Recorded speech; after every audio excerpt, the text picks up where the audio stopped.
Hello everybody. Good afternoon, good evening. It's a very sunny but cold day here in Spain, where I live. It's great that so many people are joining us today. It's a real pleasure to give this talk for Italy. As you probably know, the webinar is recorded, so you can watch it again later. Before I really begin the talk, I'd also like to thank Macmillan Italy and also Mondadori for making this webinar possible. What I'm going to do now is I am going to switch off my camera and I'm going to show you the PowerPoint presentation. And as Sylvia said, at the end, there will be a chance for me to answer some questions that you might have. Okay, let's begin. Let me share my PowerPoint presentation with you. And as you can see, as you know, we're talking about flipping the classroom, which I think is a great use of technology in the 21st century. I'm going to give you an outline of the talk so that you know what I'm going to talk about today. We're going to begin with a simple definition of what is the flipped classroom. So if you don't know, if you've never heard of the expression before, I will be explaining very simply what it is. What I think is really important is to explain where the idea for the flipped classroom came from, because it's a very practical thing that happened in America. And I think the origin can help us to understand how and why we can incorporate the flipped classroom into our own lessons. Then I'm going to show you an example of using the flipped classroom to teach English grammar. And obviously that example will come from Gateway 2nd edition. If you haven't seen that, I'm just going to show you how we incorporate the flipped classroom into the book. Then I'll talk about general reasons and general ways that we can use the flipped classroom, because I think one of the great things about the flipped classroom approach is that there is lots of variety, lots of different ways that we can use the videos and lots of good reasons to use them. As with anything in education, there is a positive side, but there can also be a negative side. So I will talk about one or two of the possible problems that we can have also using the flipped classroom. And then finally, for the adventurous people out there, then I'm going to give you a very, very basic introduction with some ideas, very basic ideas about how you can make your own flipped classroom videos. Okay, right, let's begin at the beginning. And before we can talk about the flipped classroom, maybe we need to decide what is a traditional classroom. Now, I've put this in inverted commas, and I will go on to talk more about this definition later. But let's say that a traditional classroom is where the teacher goes into the classroom and the teacher teaches. Okay, so if you think of university lectures, then what happens there? The teacher enters the room, the teacher then explains the content of the lesson, and the students basically listen to the teacher. Maybe they take notes, for example. And then, of course, the idea is at home, the students have to do practice. That practice could be composition, it could be answering some questions, it could be preparing a debate, but the students basically are doing the practice at home. So we've got teaching in the class and practice at home. That would be a very, very basic definition of a traditional classroom. Now, it's called the flipped classroom because the idea is that that is changing. So the teaching is happening at home. And the practice is happening in class. Now, this is where the technology comes in, because often the teaching will be done via a video presentation. So the idea would be, instead of the teacher explaining a point of history for 40 minutes in class, the teacher makes a video, and that means that the students can watch it at home and they get the information at home. And then that means that when they come to class the next day, that practice can happen in the classroom, and that has the advantage that the teacher can monitor and help and have more personal contact with the students because he or she is not talking to one big whole class. Now, this is an extremely basic definition, but I think it gives you the idea. When we talk about flipped classroom, we are basically saying that the teaching is happening at home and the practice is happening in the classroom. I will come back to talk about this later because this is a simplification and I want to examine it in more detail later. But for the sake of argument, we're saying that this is the basic idea of a flipped classroom. You will notice that I've said video, but also it doesn't have to be a video. It could be a text, it could be a listening. So it's not just video, although video is the most typical way of doing the flipped classroom. Now, the idea came from America, from an American high school, and it was in fact two science teachers. And you probably know that in America, it's very typical for students to do sport and to do team competitions. And in America, that is seen as normal, that you could miss a class to do a sports event. And of course, what happened with these two teachers is they realized that because of all of this sport, some students kept missing class. And then what happened was one of the teachers discovered a way that they could record a PowerPoint presentation like this. They could also include the teacher's voice, like we're doing now, and they could even make a video too of the teacher explaining the information to the students. And then they made this presentation available online. Now, that meant that the students who missed class, the teachers would tell them to simply watch that video later at home, whenever they could. And that meant that they didn't miss the class.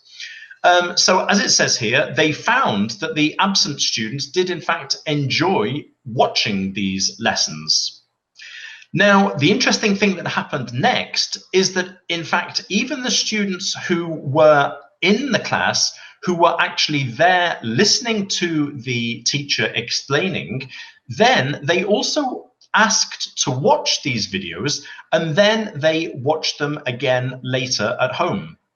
Now, I'll come back to this later, but both of my son and my daughter are both studying in university in the UK. And in fact, now, just so that you know, in the UK, every single university lecture is recorded. And that means that the students can go back and watch those videos later at home in their own time. And of course, my daughter, my son, everybody generally finds this really useful. So this is what happened. They devised these videos, they made them available to the people who missed class, and then other people wanted to see them too. Another thing which I think is really interesting and really important is that students wanted to watch these videos also to prepare for exams. Okay, we'll come back to this later, but I think that's a very practical way of using flipped classroom videos. Now, as I said before, this presentation is being recorded, so you can look at this later, but I will be giving you some homework, okay? Your homework is further reading. If you're interested in knowing more about how the flipped classroom started, and if you're interested in seeing how the people who created it have developed it further, then these two books are both extremely interesting. The names to remember basically are Bergman and Sams, and they are the people who came up with this idea, and they've produced lots of books about it.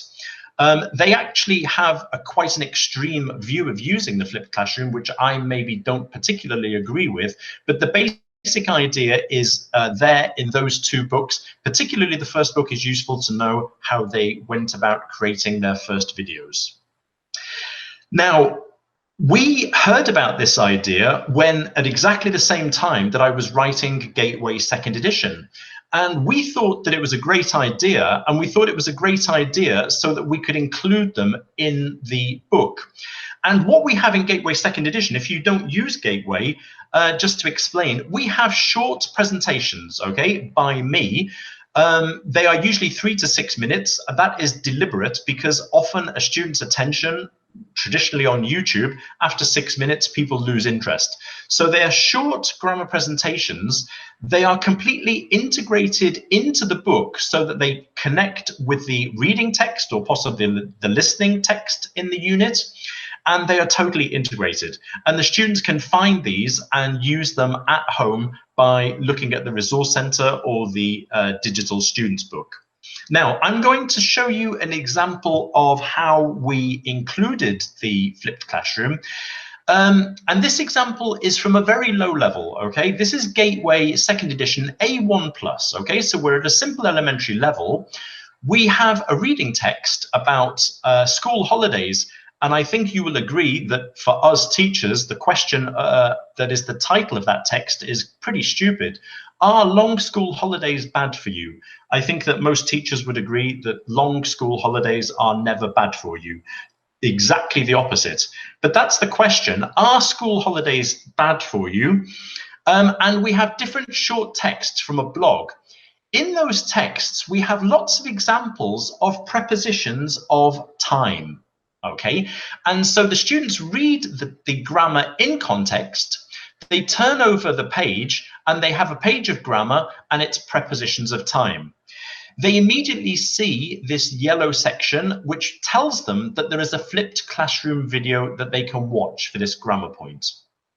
Now, what the grammar video does is to put the grammar again into context. We're going to watch the video now. If for some reason the video was not easy to see or hear, don't worry, because we said that these videos will later be available. You can watch the whole thing again and you should be able to see it perfectly. Within the video, I ask some questions. The questions are low-level questions for the students, but go on, why don't you try and answer the questions yourself? You can either write them down or you can shout at your computer and tell me what the answer is. And maybe from Spain, I can hear you, okay? Let's watch this video presenting prepositions of time for A1+ students.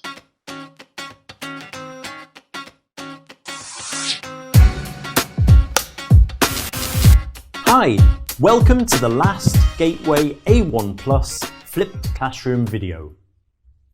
In Unit 10, you read some blog posts about the summer holidays. Miguel posted his first message on July the 17th at 5:15 p.m. Look at the two prepositions here. On and at are prepositions of time. They tell us when something happens.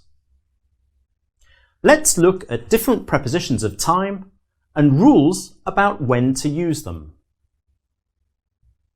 Here, July the 17th is the date. We use on with dates.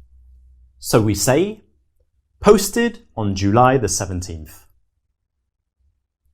We also use on with days. So we say, on Friday we're going to the beach. We use at with times. So we say, posted at 5:15 p.m. We also use at with the words night and the weekend. So we say, it's cold at night. Or, I'm going out at the weekend. We use the preposition in with months. So we say, in August, I'm going to study English. We also use in with years. So we say, in 2015, I went to Portugal. We use in with parts of the day. So we say, in the afternoons, I'm going to work. And finally, we use in with seasons. For example, we say, in the winter, it's cold. So what prepositions do we need in each of these examples?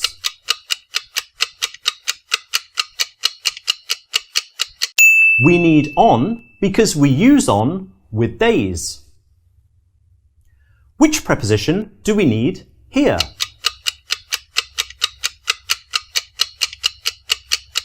We need in because we use in with months. But which preposition do we need now?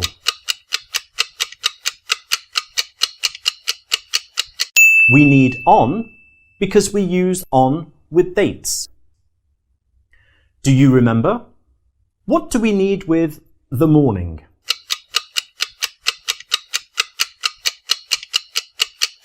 We need in because we use in with parts of the day. And finally, which preposition do we need here?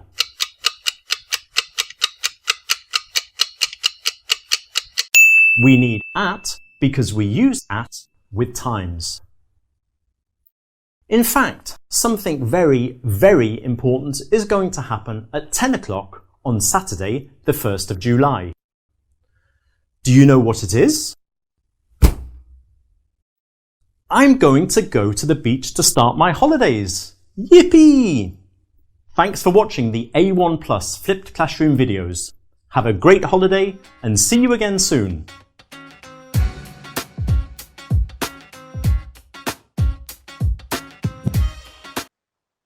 Okay, I hope you could see that nice and clearly, and I hope that you could hear that. So that's one of the examples of the videos. Obviously, we have levels A1 plus to B2 plus, and so the nature of the videos changes according to the age and the level of the students. But many of these videos share the same features, which I think are important. One is contextualization. I think personally, as a teacher of English, the important thing is that we teach grammar and vocabulary in context. And the important thing is that the students can see the language being used in a natural context, as in this example.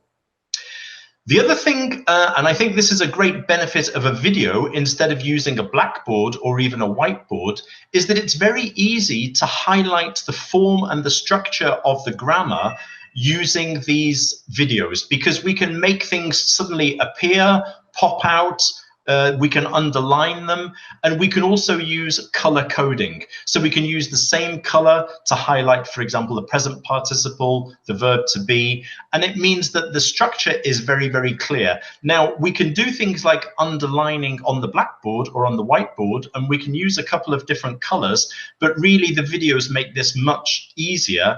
And I think that visual elements are always very useful for getting students to understand and see grammar clearly.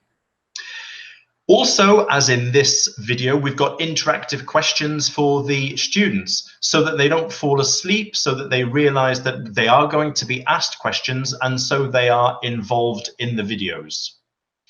We also have concept questions to help them to understand the grammar, to check that they've understood.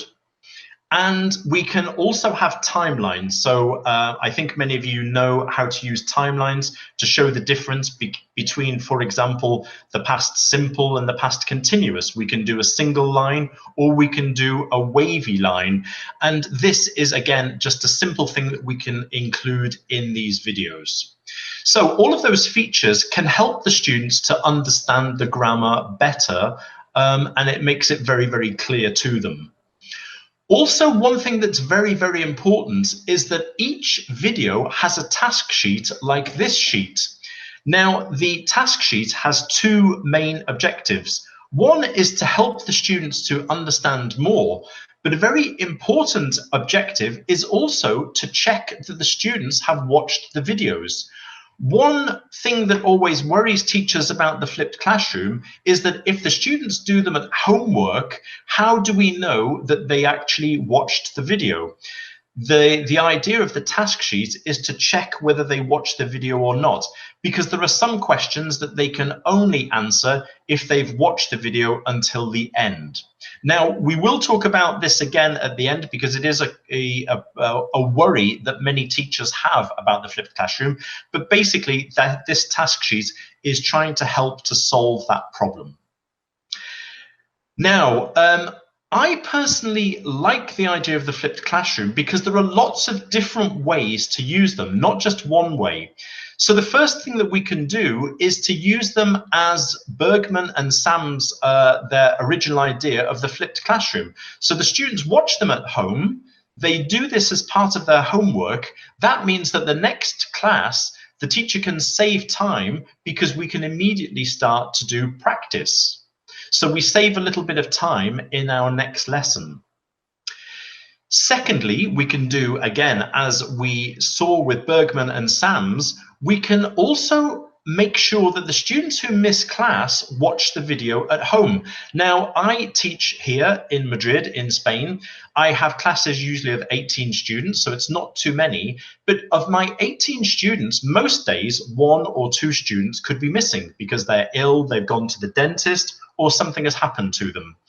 Now, the great thing is that when a student misses a class, I can simply say to them, don't worry, you missed the presentation of prepositions of time, but I want you to watch the video at home and do the task sheet, and that way they are not going to miss my class. So I think that's a great use of technology because you're simply helping those students who otherwise would have no access to your lesson. You can also use them as backup for your presentation. Now, this is what I said about university in the UK. You imagine that you watch the lesson. Whenever students watch any lesson, they will understand maybe a lot of it, but maybe they don't understand everything. They can ask you a couple of questions and you can re-present the grammar once or twice, but you can't keep on presenting until every single student in your class has understood. With these videos, you can teach the grammar as you always do, but you can also make the students realize that they can watch these videos whenever they need if they want to clarify your presentation, if they think they need extra help. And I think this is a very practical help. Not everybody will do this, and not everybody will need to do it. But the point is that we're making it possible for those students who do need the help. There is evidence from a survey of university students in the US. You don't need to read all of this, but the sections in red are important. It says students in the bottom third of the class performed 7 points better than their counterparts in a traditional classroom. And it says the section in red, the second section, students reported preferring the flipped classroom model because they had access to lectures online and could replay sections they did not understand. I think that, for me, is fundamental. And I know that my daughter, my son use these at university precisely for this reason. There's something that they didn't quite get, but now they have the access to the videos which helps them to clarify.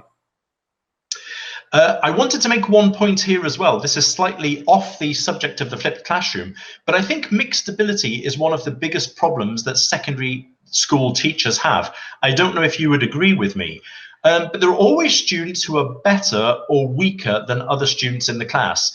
And because I am aware of this problem in the classroom, in Gateway 2nd edition, in the workbook, we have Grammar Challenge. That means that the good students who could possibly get bored, we push them and challenge them to think a little bit harder and give them exercises to keep them busy. Because sometimes the best students are the ones who get most bored and can cause most problems. Also, in Gateway 2nd edition, online, we have extra grammar practice, and it's important that we have it at 2 different levels. So we have a revision sheet for the weaker students who have problems, and we have an extension sheet for the students who are finding it easy. And I really do think that in terms of the secondary school classroom, more things that we can do to solve mixed ability is going to make our lives and our students' lives much easier. So all of that material is available to the students or to you, the teacher. Now, another way that we can use these videos, and this is possibly the way that I use them most, is you can use them as revision in class or at home before a test or an exam. So usually in class, at the end of the term, you have an exam and you don't have time to present all of that grammar again, because there are not enough lessons, not enough hours of English.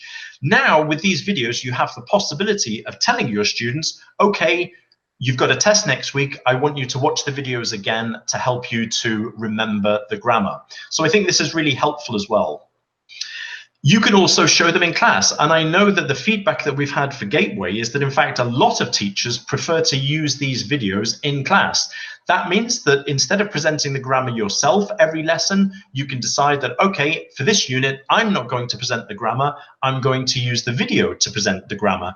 And I think the big problem again for teachers is that we need variety. We always do similar things in a similar way, and it's always nice to have the option of variety. And that's what I think these videos give us.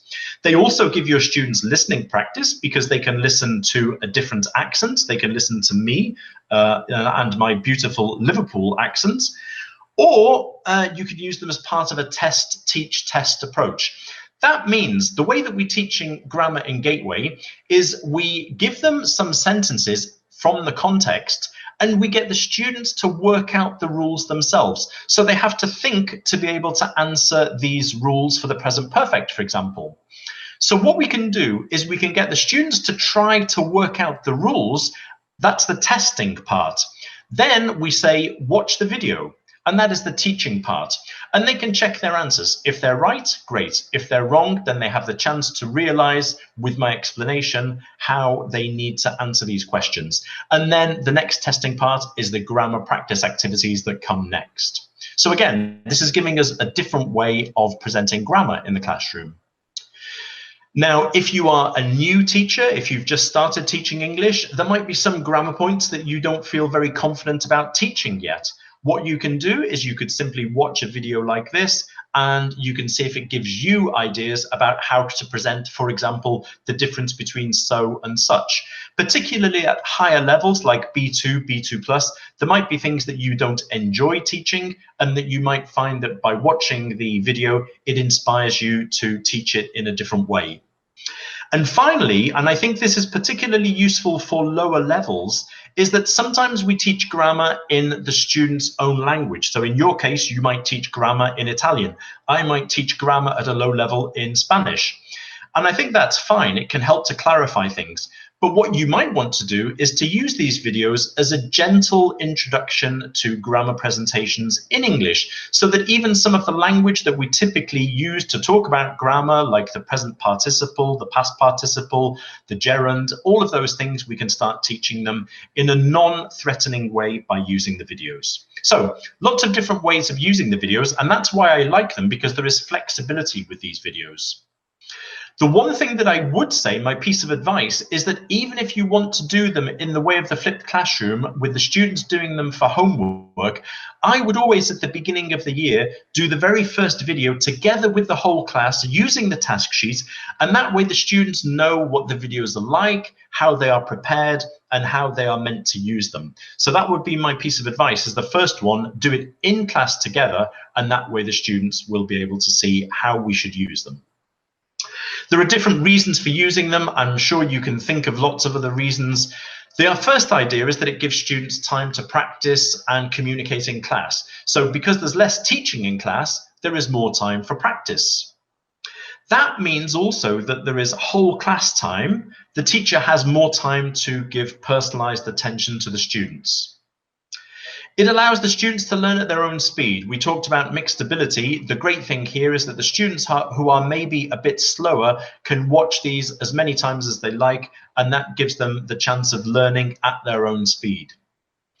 It also encourages autonomy. So some students will decide to use them, some students will not use them, but the students who do use them will decide when they watch them, how they watch them, if they answer the questions, if they do the task sheets, but they are taking their own decisions about their own learning. And it's starting to encourage them to become more autonomous.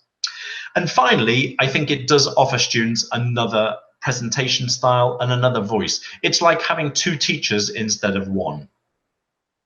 Now, this all sounds very good, and I'm sure some of you are thinking yes, and you're thinking of particular problems. And of course, remember that you can ask me questions at the end, or you can start writing your questions on a document now. But I'm going to show you some of the most typical problems that people say to me. The first thing that I would say is that I would probably disagree with my own definition of the traditional classroom, or at least I would say that the traditional English classroom is not the same as the traditional history classroom or the traditional geography classroom. Because I said before that the students listen to the teacher teaching for the whole of the lesson, and then they do practice at home. And I think that probably all of us as English teachers would say, well, I do not spend that much time presenting. I think that an English classroom is more like this, and I don't know if you would agree with me.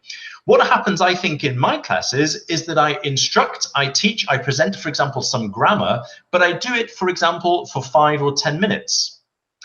Then the students practice in the classroom. They don't just practice at home, they practice in the classroom already. At that stage, I'm already monitoring them, I'm listening to them, I'm trying to help them and correct them.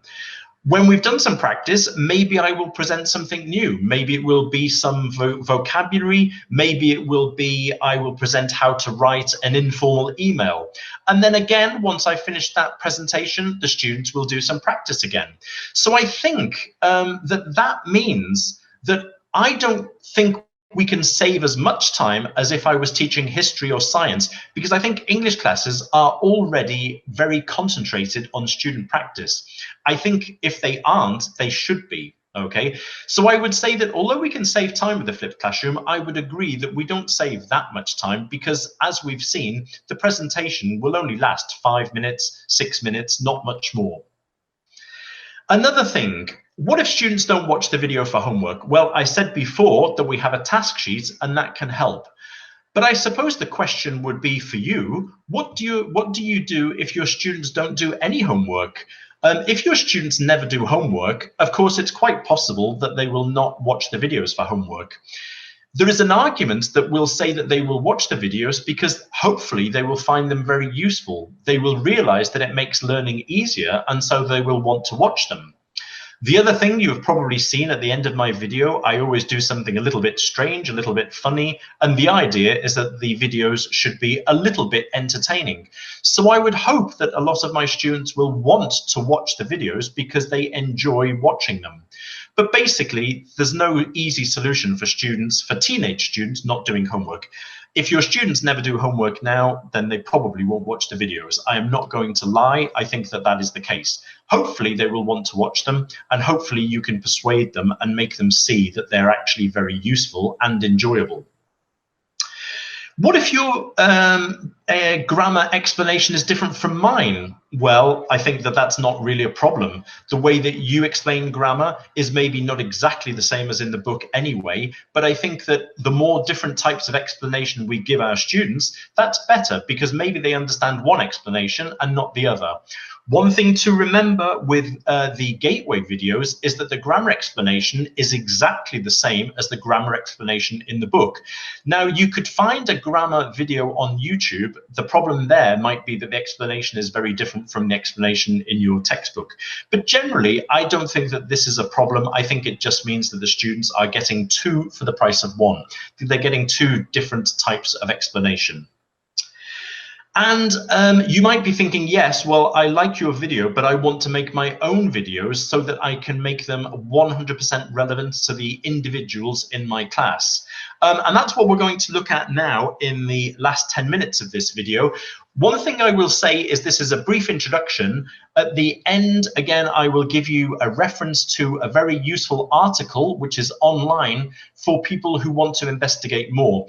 I would say that if you want to make your own flipped classroom videos, it's much easier if you are a big fan of technology and if you enjoy technology. But I will share a source so that you can find out where you can find out more about the technology that you need. Okay, now the basic ways that you could make a flipped classroom, I would say that the easiest way is the way that in fact Bergman and Sams did their very first videos, which is that you could simply video a class. Okay, so this year, for example, tomorrow or Monday, when you go into class to teach the present perfect, you could film yourself and then you could use that video to teach other students other years, or you could get your same students to watch that video at home at a later date. That's the easiest way of making a flipped classroom video. Another thing that you can do is simply at home, for example, you could film yourself giving your grammar explanation to the camera. So you could simply look at the camera and explain whatever you want to teach to your students. Now, if you are filming yourself teaching, there are some things that I think are very important to point out. The first thing is that in a classroom, sound is very, very difficult to get right. Maybe even in a webinar like this, sound is always the problem. If the sound is not good enough, the students will not be able to understand your explanations. And classrooms are often very noisy places. So do think about microphones, think about how you're going to get the sound recorded well, because a video with bad sound is going to be very difficult to follow. One thing that is very, very important, this depends on different countries, but I imagine Italy is the same as Spain, is that you are usually in Spain, you would not be allowed to record or to film students who are under 18 without permission. Okay, I made some videos for Gateway a long time ago showing some showing some grammar games and some vocabulary games. All of those students always have to give you written permission. The parents have to give you written permission. So be careful about that. That's worth remembering. The other thing is light. Again, classrooms often have very bad visibility because the sun is shining on your board. Blackboards are not very clear sometimes with the light. Maybe it's too dark. So think about the necessary light that you have. There is nothing worse than making a video where everything is perfect except for the fact that nobody can see the blackboard, for example. And remember, if you're doing a grammar presentation, think about visual aids that you can use to make the grammar clearer. So think about color coding, think about any picture. Other things that you can do, the last one, this is the one that needs technology, okay? There are some screencasting tools that you can use. So what you can do is you can make a PowerPoint presentation, and you can even film yourself, and you can film the sound, and that would be perfect professional quality. Okay, now there is a program which you can use to do this. If you want, write down the name, Screencast-O-Matic. I will show you what the screen looks like, what this website looks like. This has nothing to do with me, by the way. This is an outside link. It has nothing to do with Macmillan or Gateway, but just this is one example of a program that helps you to make your own videos. What I'm going to do, if you're still there, I'm going to open a document that I have here, which I hope I can see some of the questions that you've asked, and I'll see if I can answer them. Actually, the first question that I can see is a great question. It's actually a very good question. Will the video replace teachers in the future, in my opinion? And the answer is definitely not. I think that this is a great tool for a teacher to use. I think students find videos useful to watch again, but I think that if you asked any student, they would still prefer face-to-face tuition. I think a teacher can react. A teacher can also show that they care about their students, and a video is good for giving the information, but it's not very good for all of the other things that teachers do. So I would say definitely not. I think video will continue to be an important part of education in the future, but it certainly will not replace teachers. There's a question here, which again is a great question. What if parents complain that you haven't explained anything since you had them watch a video? I would agree again. And in fact, for me, I don't know if you agree, but I think the thing about teaching is not having an extreme. I think it's using common sense. So what I think most people would do, and what I do with the flipped classroom, is, as I said before, I would have some variety. So from time to time, I would teach the class myself, and then from time to time, I will use a video. But I certainly wouldn't use a video all of the time, and I wouldn't use it for all of my presentations. So I think it's useful in terms of variety, but I wouldn't do it all the time. One thing that you might find if you read those books by Bergman and Sams is they have quite an extreme idea of the flipped classroom, where they believe that it would help all students to become totally autonomous and each student will learn at their own speed.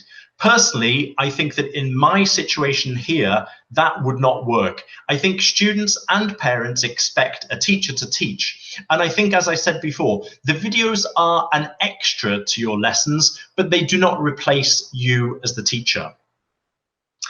Somebody's asked, can a student with learning difficulties get benefit from this didactic approach through the flipped classroom?